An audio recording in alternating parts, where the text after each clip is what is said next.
Hello, my name is Andrew Thake. I'm a Divisional Director at Resourcing Tomorrow. Delighted to be joined today by Dinah McLeod, who's the Director General of the Cobalt Institute. Delighted to have you with us today, Dinah. Can you tell us a little bit about yourself and also what the Cobalt Institute does? Sure thing. And thank you for inviting me to speak with you today, Andrew. It's a great pleasure. My name is Dinah, and I have had a long career, longer than I care to think, in business and sustainability. So covering various aspects. I've worked in public institutions for the government. I've worked in the private sector. I've worked on environmental issues as well as social issues and policy issues. And as long as I'm playing in that nexus of sustainability and business, it's been fantastic. So that leads me to my current role with the Cobalt Institute, which is an absolutely perfect sweet spot for someone like me. Cobalt Institute, you'll probably know about cobalt. It's the element number 27. It's in our bodies. It's used in magnets. It's used in ceramics. It's, of course, used in phones and batteries. It's absolutely central to modern life. Defense industries use it. Planes would fall out of the sky, I'll have you know, without cobalt. So it's an essential critical mineral. And the role of the Cobalt Institute is to be the voice of industry, from the miners of cobalt to the processors to the users of cobalt. And we do a variety of tasks on behalf of our members. We are advocates on behalf of the industry. We work with governments very closely, particularly that of the DRC, which produces 70% of the world's cobalt. We have communications, and very importantly, toxicology and responsible sourcing is within our purview. And the panel at Resourcing Tomorrow Hong Kong on the 16th to 17th of April that you're on talks about there being a processing bottleneck. In 2025, we saw the DRC implement export quotas to regain control over their colonial business model of exporting raw ore. How can the industry deal with the need for stable pricing with the growing demand from host nations for local value addition?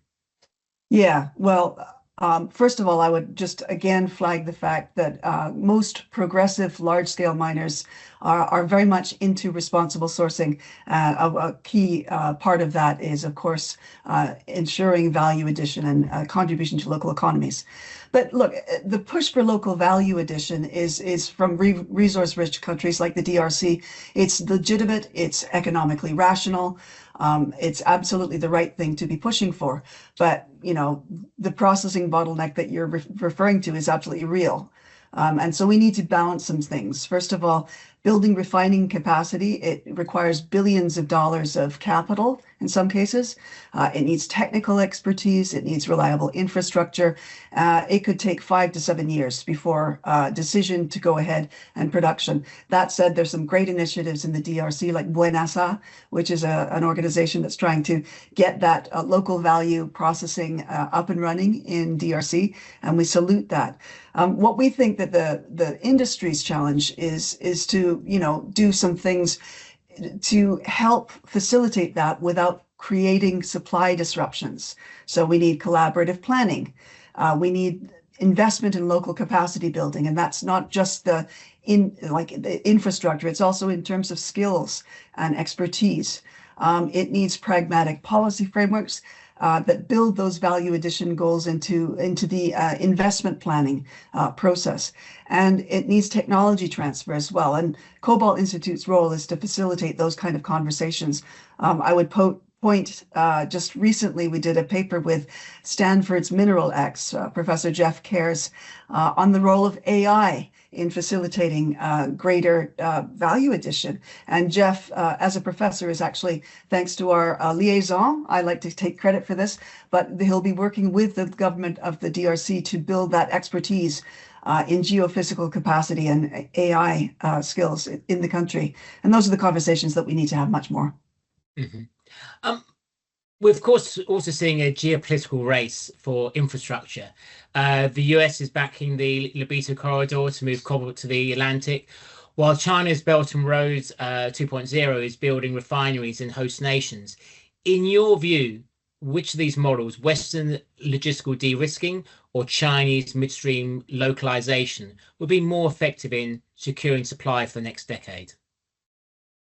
It's very important to not do an either or. A challenge that you have to choose between those models. The industry needs both of them, and they're absolutely not mutually exclusive. As we know, there's a huge need for greater infrastructure. The Libido Corridor, addresses the genuine infrastructure deficit there is right now in Zambia, DRC, these other landlocked countries that need that Atlantic access. Those kind of improved logistics are going to benefit everybody. It'll reduce costs and transit times. So we salute that, fantastic, and really looking forward to seeing that progress. Refining capacity in producing countries that, as we just talked about, it addresses legitimate development goals. It can enhance supply chain resilience and build greater diversification.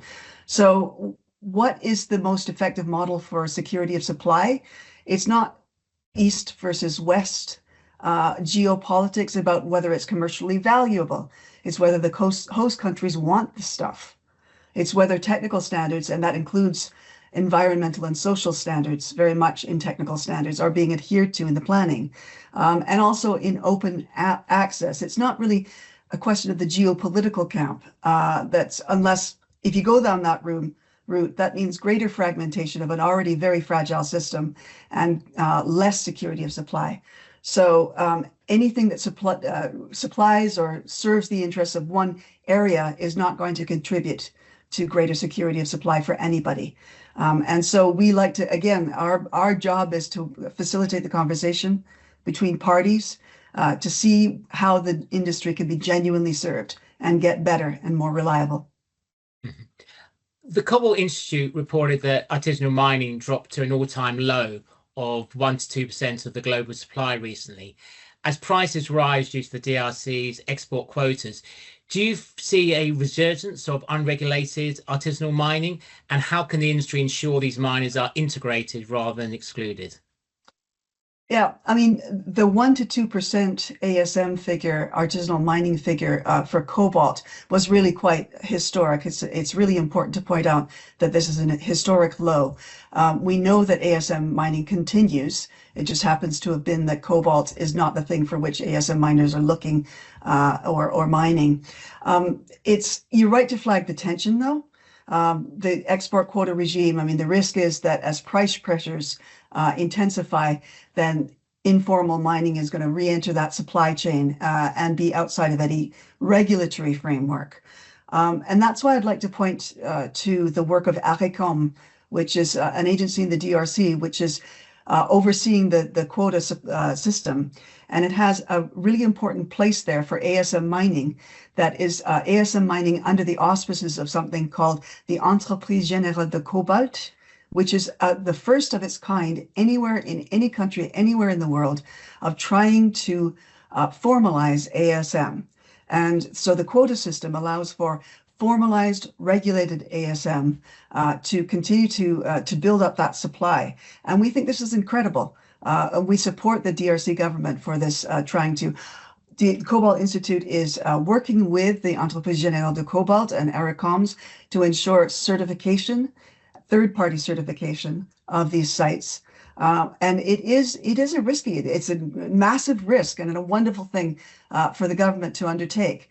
And we're there, as well as many other who want this program to succeed, to ensure that this quota system is not going to drive supply underground. Um, we've obviously sort of seen a lot written about battery recycling recently. What is the process for battery recycling in APAC with competing with primary mining as a source of clean cobalt? Will we see sort of like more by 2030, 2035?